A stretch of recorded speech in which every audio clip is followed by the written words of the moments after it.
There's no better time to just have a conversation like this than when the motivation arises. So, we're going to talk about how I changed my mind to change my identity to come back from $80,000 in debt, to come back from being addicted to substance, to come back from a failing business, getting cheated on, a gnarly family life. And when I say everything that could have potentially went wrong in my life, I mean it. I learned that if we don't take care of our mind and we don't look in the mirror and do an internal check on how we're engaging with the things going on in our life, we're going to realize that we created our own hell. And if you've ever experienced anything like this, where you just wake up and you're like, how did I end up here? That is the last thing I want for you. And I want to give you insights to how I changed my mind and changed just my overall identity to climb out of that pit of hell. And I lost 40 pounds. I created a $1.5 million business, $1.7 million business, all things included. I bounced back from $80,000 in debt and a failing clothing brand. I overcame the fact that I got cheated on by my girlfriend, and I found self-respect again. I found self-love.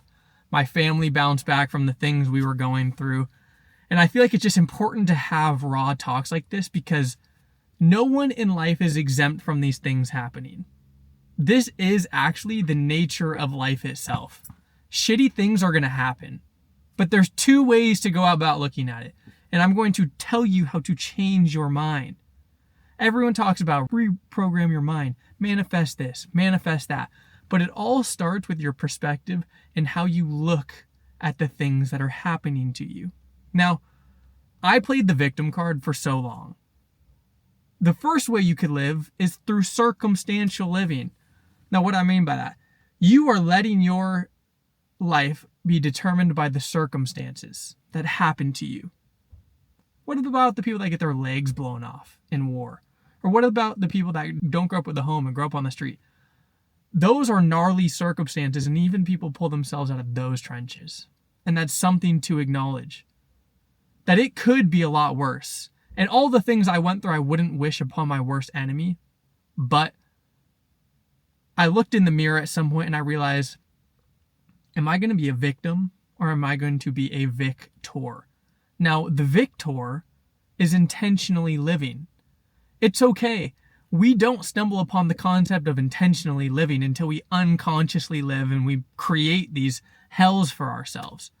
That's one of the biggest things, is that people judge themselves and become attached to the fact that, oh my God, how am I this person? I'm a stoner. I'm never going to bounce back from this. She's never going to love me. I'm never going to be able to build this business. No, you just didn't have the proper tools and resources and knowledge to get yourself to where you actually want to go. It's okay to have dreams. It's okay to have desires. And that if you're not where you want to be, that's not your fault. You just weren't guided in the proper direction. You weren't given the proper inputs to create the proper outputs. So that's what I'm trying to do for you. Give you proper inputs to create proper outputs. Now, you have to be very intentional and clear on the outputs that you want. When I was $80,000 in debt, the only thing I could think of was creating some type of stability and cash flow to start pulling myself out of that debt. That was step one. I literally could not look beyond that moment. Now, fast forward 2 years later, I've been able to bounce back from multiple things. But you have to start with where you are at in reality. And that's where I want to introduce you to the concept of looking at the man in the mirror. Everyone always talks about ascension, right? How do I ascend the throne in life? How do I climb the mountain so people can see me on the peak? That is living for someone else. A word I'm trying to bring back is ascension. How can you go within to better understand yourself, to better understand the things you've been through, to better understand your programming and your habits that are preventing you from getting you to where you want to go? And how can you look at the man in the mirror and change the way you see him? Because instead of giving power to the things that control you and keep you in that state of paralysis and that internal hell, that loop of jail and suffering, We have to remove power from the things that keep us there. Now, in order to remove power from something, we need to take back control of our time, our energy, and our attention, right? If you consume media, you consume substance, you consume food, you consume porn, you consume thoughts that give those negative things power, that is the first thing you do to remove yourself, to eventually create this pocket of space in the present moment where you're like, hey, I may not be where I want to be, but I know I can change the course. I know I have the power to change this course. And you start to change your mind and realize that you can change your life when you consume the proper media, when you consume the proper food, when you have the proper daily inputs and you're like, hey, I can go to the gym. Hey, I can sit down longer for more than 2 hours and get some work done. You have to start building your self-respect back. Because the reason you fall back into self-sabotaging patterns is because when you start to say no to the things that don't serve you and don't give you those short-term pleasures, those short-term dopamine spikes, you're going to be bored. We got 24 hours in a day. We would spend a lot of time doom scrolling, smoking weed, going out, eating shitty food, going to parties because we just don't know what to do with the time. This is why you have to become intentional about living. If you want to start a business, the first thing you need to get is a traffic source. So go start posting on social media. If you want to get in shape, the first thing you need to do is go on a walk and eat a little less. Start one step at a time, because that's where you actually build self-respect. That for the people that try and just go for the home run, you're going to be you might get 1 out of 100 if you're lucky. 100 days, you might have 1 day that's a home run. But if you do small things, you're going to stack small wins. When you stack small wins, you build your self-respect. You build your self-worth. You start to shift your identity because you let go of the world that doesn't serve you and the thoughts that you have. You started to change your identity. And you change your identity by introducing these things that give you small wins. So when you look in the mirror, you see someone different. When you see someone different, you're going to have an upward spiral. If you're living intentionally in alignment and in pursuit of the direction of your goals. I read this quote the other day. And it says, ships aren't built to stay in the harbor. If you are going to invest in yourself and build your life, you are supposed to go out to sea. You are supposed to fight the rough waters. You're supposed to navigate the unknown, the horizon that is endless.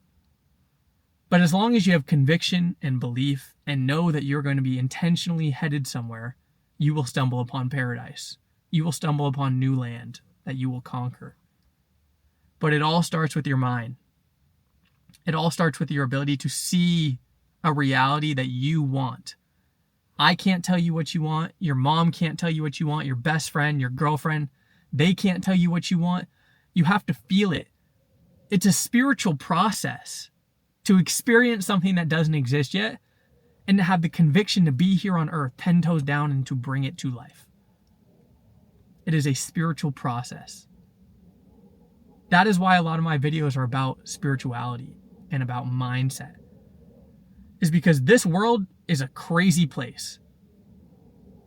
And there are elites and powerful people in charge suppressing the masses and the information we have access to. So with knowledge of these things, it's time to take our power back. It's time to take insight and take wisdom from strangers on the internet that you resonate with. That you can feel people speak to your soul. And it's like, have we had this conversation before? Was I supposed to have this information?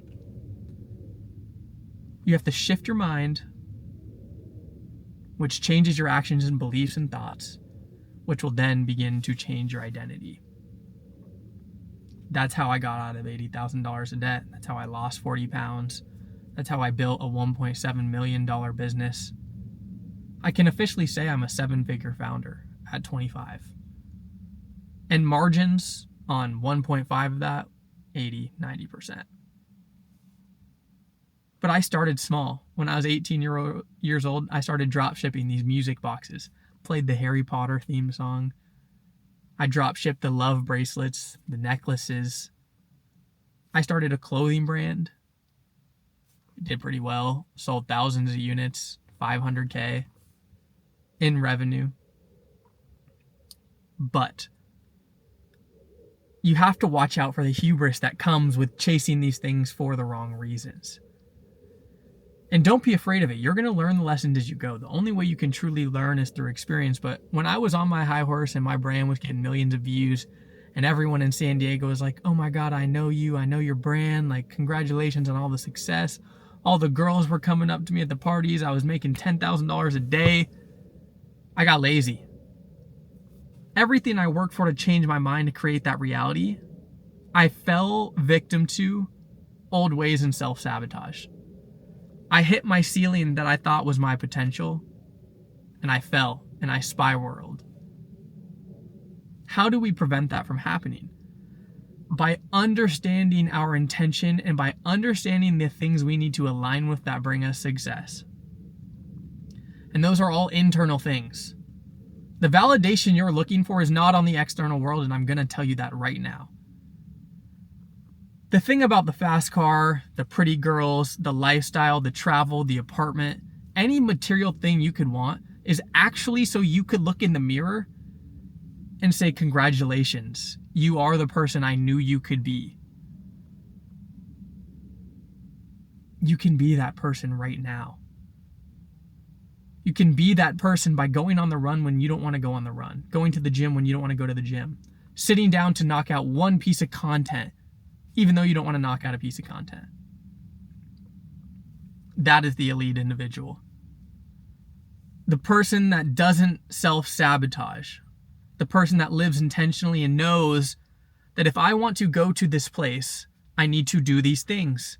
And my emotions are going to fight back because they are going to seek unconscious and familiar places that I can just go on autopilot. Because change is fight or flight. Our nervous system is wired to keep us in a state of homeostasis, a state of comfortability. And if that comfortability is suffering through smoking weed, through doom scrolling, then that's what your body's going to try and bring back. But you have to fight it with all your will by living intentionally, by not living circumstantially. This is how you change your mind to change your identity. I hope this raw talk helped you in any way. I just realize it's conversations like this that need to be had, whether it's 10 viewers, 100 viewers, 100,000. This is real life.